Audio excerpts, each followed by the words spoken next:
You don't need a mansion or a Hollywood name to leave behind a story that's more than just fame. You don't need a yacht or a Grammy to need a will, just a family or a cat plotting world domination. Welcome to Celebrity Estate Chaos, where we prove a lot of things.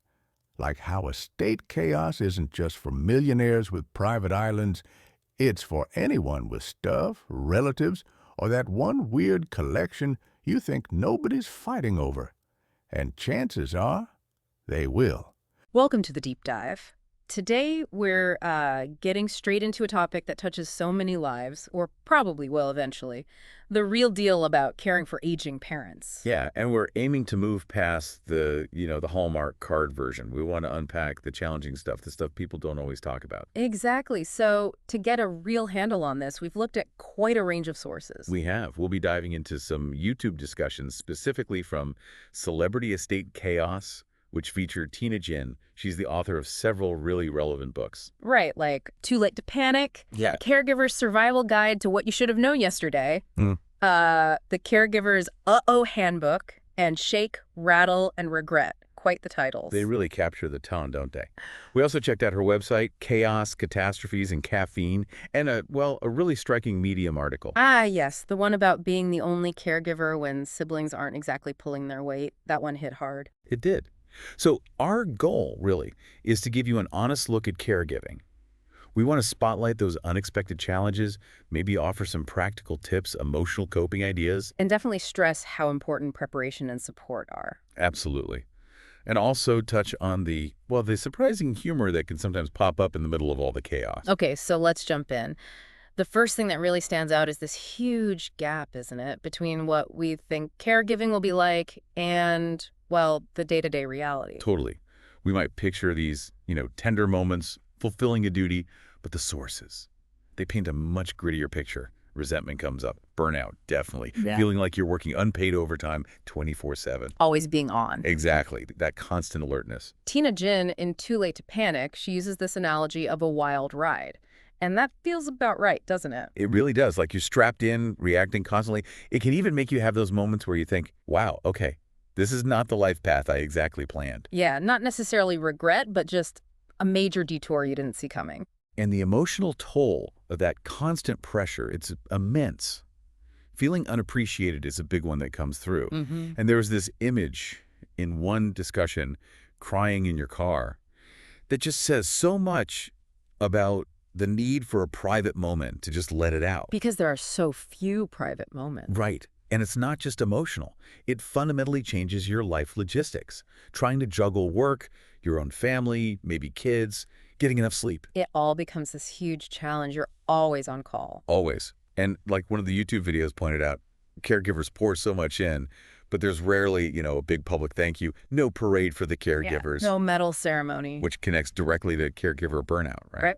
The book's website makes it clear. This isn't just feeling tired. It's actual stress, fatigue, exhaustion. It has real health consequences. And then, just to make things more fun, you add family dynamics into the equation. Oh, boy. Yeah. Yeah. Caregiving seems to act like this intense pressure cooker. Yeah. Any old family tensions, they just get amplified. Right. So why does that happen? Why does caring for mom or dad suddenly turn into, drama?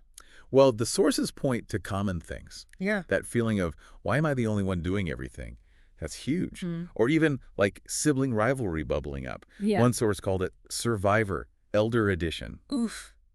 That's dark, but probably relatable for some. And then there are the power struggles, right? Yeah. Who makes the decisions about care? Whose opinion carries more weight? And sometimes the parents themselves might have maybe unintentionally set up some of those dynamics years ago. That's a really interesting point. And what happens under stress is people often fall back into old patterns, old roles. Yeah. Resentments that have been simmering for years can just boil over. The usual politeness just erodes. Pretty much. And it's clear this doesn't happen in a vacuum. Caregiving seeps into every part of the caregiver's life. Yeah, the sources talk about strain on marriages, partners feeling like roommates. Social life shrinks. Work suffers being distracted, needing time off. It touches everything. Which brings us back to preparation. This seems absolutely central to Tina Jin's whole approach. It really is. She talks about shifting your mindset, not thinking if something unexpected happens, but when. Assuming the unpredictable is part of the deal. So her books are kind of like an emergency kit for your emotions and logistics. That's a great way to put it. Like, Too Late to Panic is the survival guide for those truly weird, unpredictable moments. the what just happened moment. Exactly. And the Uh-Oh Handbook is more about prepping for specific unforeseen situations you wouldn't normally think of. And Shake, Rattle, and Regret, that one's about bigger disaster readiness, but with humor mixed in. Yeah, making a serious topic a bit less daunting. Okay, so practical prep tips. A press release for Too Late to Panic had some good ones. Yeah. Like number 1, don't procrastinate, especially on legal and financial stuff. Oh, definitely. Powers of attorney, things like that. Waiting until a crisis hits is just a recipe for disaster.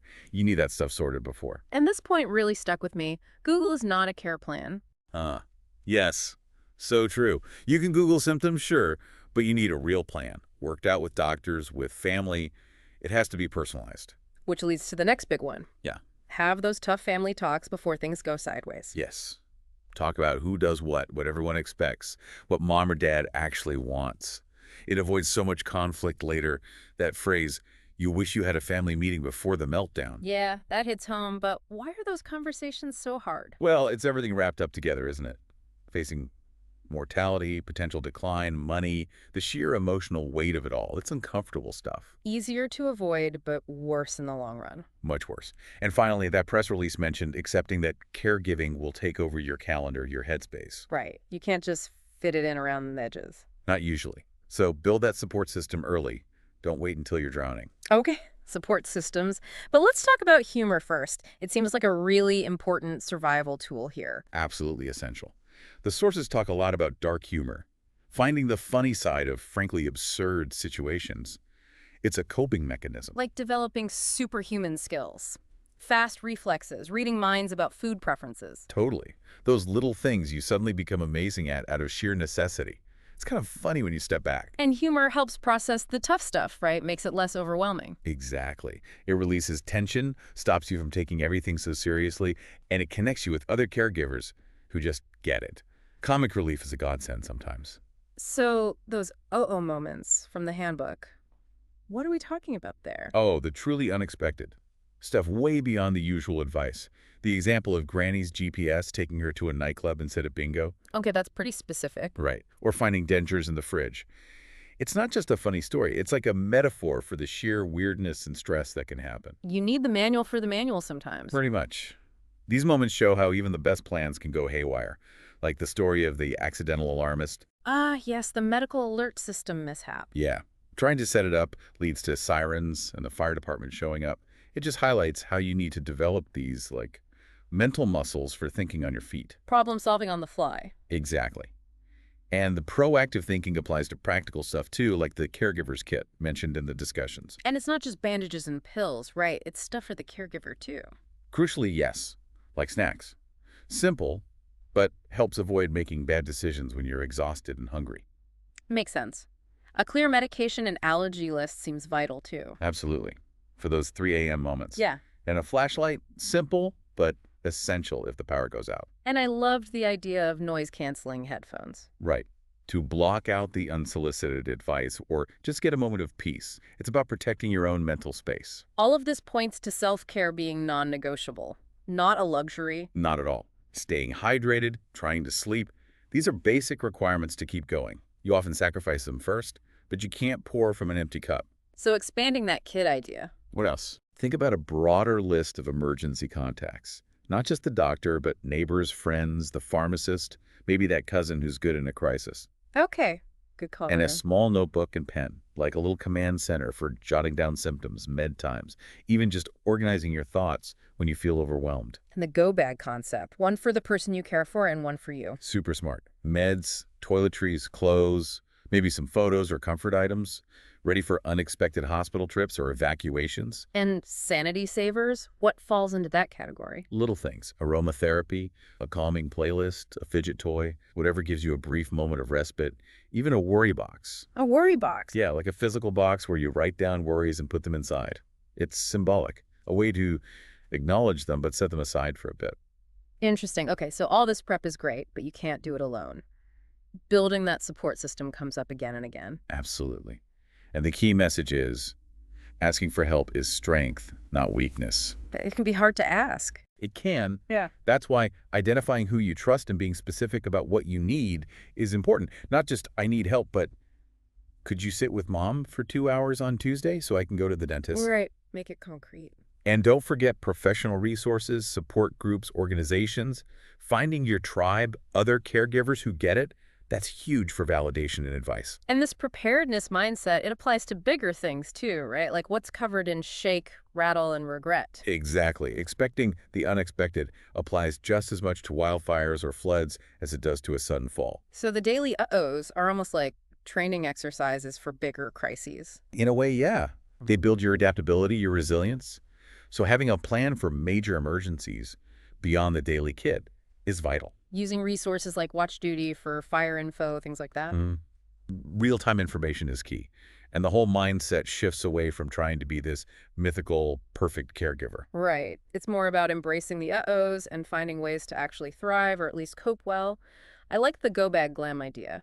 Yeah, making emergency prep feel less like a chore, maybe even a bit creative and affordable. Planning for all sorts of disasters, earthquakes, fires, floods, even intense family drama. Yes, family drama definitely counts as a potential disaster. And learning how to stay calm yourself when things hit the fan, that's a skill. Okay, but amidst all this difficulty, is there room for joy? Tina Ginn seems to think so. Yes, and it's an important point. Even if joy feels really distant sometimes when you're in the thick of it. So how do you find it? It's often about the little wins, noticing small moments. Maybe mom takes her meds without a fight, or you share a genuine laugh over something silly. Letting go of that perfect caregiver image helps you see those moments. Definitely. If you're constantly striving for perfection, you miss the small good things. And self-care is crucial here too. You need the bandwidth to even notice joy. So joy isn't just a nice extra. It actually helps you get through. It really does. Yeah. It reminds you why you're doing it, reinforces the connection. That human connection with the person you care for, other caregivers, acts of kindness, that's where a lot of joy comes from. Finding it in the messy, imperfect reality, as the sources put it. Exactly. Giving yourself permission to feel everything. The frustration, the sadness, and the joy, the lightness. It's all part of it. Okay, let's switch gears slightly to that Medium article, the sole caregiver experience. Yeah, that's such an important perspective. Feeling like you're the only one holding it all together while siblings are MIA until it's time to talk inheritance. That's got to be incredibly frustrating, juggling the diapers, the meds, the appointments, the emotional support. And often the financial strain, too. Mm-hmm. Plus getting accused of being controlling when you're just trying to keep the ship afloat. And then siblings reappear after the parent passes, suddenly very interested in the estate. That's the scenario the author describes. Really tough. So what are the coping strategies offered? First, know your own worth. You're not controlling, you're managing a complex situation, essential work. Okay. Second, protect your finances. Set boundaries. Document everything you spend on care, meticulously. Documentation seems key all around. Power of attorney, care logs. Absolutely. Protect yourself legally and financially. And finally, maybe the hardest one. Let go of expecting help from siblings who've shown they won't give it. Focus on your own peace. Easier said than done, probably. For sure. And the article ends with that great question. When those siblings show up, do you offer them cake or confrontation? Huh. A dilemma. Okay, shifting to caregiver assess. More practical advice. Yeah, it reinforces that idea of caregiving as an improv show. Yeah. You have to be flexible. And find ways to laugh. Tina Ginn is apparently a master of laughing through the chaos. Seems like it. And embracing the caregiving fails, the moments things go wrong, not as shame, but as relatable, sometimes funny stories, sharing them is cathartic. Right, and it circles back to the practical stuff again. Emergency prep, essential supplies, building confidence, self-care without guilt. That guilt piece is important. Also, setting boundaries, delegating, building that team, even if it's small. Using all available resources, family, friends, groups, professionals. And for people just starting out, what are the key messages? You're not alone. It's a learning process. It's okay not to have all the answers. Allow yourself to be vulnerable, ask for help, and be kind to yourself, really kind. And communicate, communicate, communicate. With everyone involved, proactively, sensitively, especially for those difficult conversations. Okay, so wrapping this up, it's clear caregiving is unpredictable, demanding. Preparation, practical, and emotional is vital. Absolutely. Self-care isn't optional, it's foundational. Humor and connection are powerful tools. And that support system is non-negotiable. So as a final thought for you listening, think about your own experiences or maybe what you anticipate. What's one uh-oh moment, big or small, that taught you something important about caregiving or maybe just about yourself? Yeah, reflecting on those moments, maybe even sharing them, can help build that community of understanding we all need when navigating this journey.